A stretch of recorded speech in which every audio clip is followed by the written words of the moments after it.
Baseball is considered America's pastime, and with teams dating back to the 1880s, it's no wonder why. Various teams and leagues have come and gone, but modern professional baseball can trace its roots back to February 1876 with the creation of the National League, which replaced the former National Association of Professional Baseball Players. Man, tell me that's not a mouthful. Anyway, let's bring the past into the present with the World Series.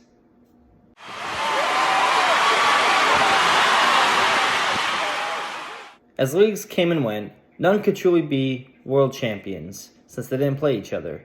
That is until 1901, when the American League was created with 8 teams. That year, the Chicago White Stockings would go on to win the American League, but they didn't play the winner of the National League. That would come a few years later, in 1903, when the Boston Americans, soon to become the Boston Red Sox, would win the American League and face off against the Pittsburgh Pirates in a best-of-9 series. And man, if you think baseball's long now, that was a best-of-9 series. Boston would go on to win that 5-3. As I said, that first World Series was a best-of-9 series. So to all you baseball haters who think the season is too long and the World Series is too long now, can you just imagine a 9-game series? But all games did go an hour and a half, so I guess there was some trade-off there. Boston would go on to win the first World Series 5-3. In that first World Series, Hall of Famer and most expensive baseball card, Honus Wagner, would hit .222 for Pittsburgh, and Cy Young, who would have pitching awards named after him, pitched in 4 games, starting 3, winning 2, and having a 1.85 ERA. In 1904, Boston again won the American League, and the New York Giants won the National League. However, the Giants owner refused to allow his team to play Boston for a world championship. The belief is that because the Baltimore Orioles of the American League had just moved to New York and become the Highlanders, they didn't want a future showdown that would result in the Giants becoming the second best team in New York. Thus, the AL-NL Championship was not held this year.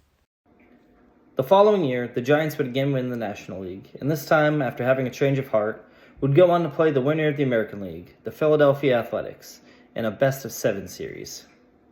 From this year until 1994, the World Series would be played every season uninterrupted, but more on that coming later. Rounding out the first decade of the 1900s would see many teams go to 3 consecutive World Series. The Chicago Cubs would go from 1906 to 1908, losing in 06 to the Chicago White Sox and then winning the following 2 years against the Detroit Tigers. Of course, that would be their last win until 2016. The Tigers themselves would go to 3 straight, losing the third to the Pittsburgh Pirates in 1909. In 1912, 8 years after the Giants refused to play them in the World Series, the Red Sox would go on to beat them 4-3.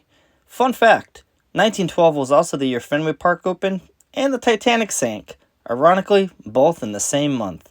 Boston would go on to win again in 1915 and 1916, and then finally, in 1918, their last championship for 86 years.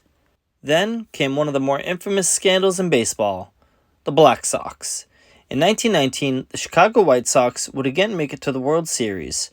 Player salaries weren't what they are today, and 8 players, including Shoeless Joe Jackson, reportedly took money to throw the series. A trial acquitted all 8 in 1920, but they were all banned by the commissioner, a new position created as an outcome of the scandal, Kennesaw Mountain Landis. What a cool name. For his part, Shoeless Joe did hit for .375 with a home run and 6 RBIs, but in games Chicago lost, his numbers were lacking. Chicago would suffer for 88 years before winning again in 2005. If you want to find out more about the World Series, go ahead and watch part 2 of this 3-part series, and don't forget to like, comment, and subscribe. As always, thanks for watching.